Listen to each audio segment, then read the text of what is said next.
Yun na nga po, mas madali po sanang maintindihan kung ang inadapt na lang ng Korte Suprema is the dictionary meaning of forthwith. Yeah. Ano po ba ang dictionary meaning ng forthwith? At once, immediately.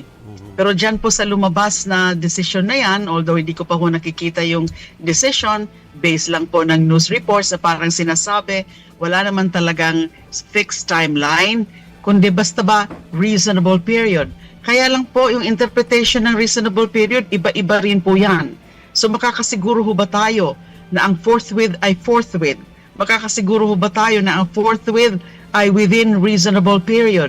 So yun po, although syempre ginagalang po natin ang desisyon na yan ng Supreme Court, that is the Supreme Court, but medyo hindi po tayo sumasang-ayon sa desisyon na yan, nakakagulo po yan. Sabi ko nga po, mas maganda po sana, mas madaling maintindihan po sana kapag inadopt na lang yung dictionary definition. And I think maski sa proceedings ng Constitutional Commission, meron siguro makikita doon na ang talagang definition niya ay at once, without delay, kaagad-agad. Yun po. Kasi yun naman po ang pagkakaintindi natin ng terminong forthwith. So, and then walang timeline. So, very subjective, very, very relative na iba ang magiging interpretasyon ng Senado.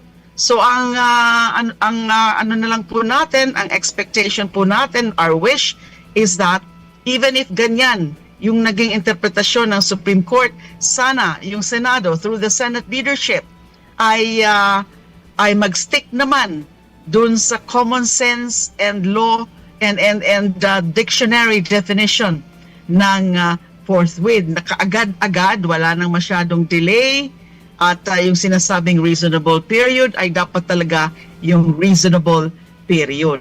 Kasi it can be shorter, it can be longer, and bahala na ang Senate ang magde-decide yan. At hindi nga po yan para sa akin maganda, hindi po yan para sa akin ideal. Dapat po merong conscious na mindset ang Senate na it should be taken up. The trial there in the Senate be done immediately without further delay.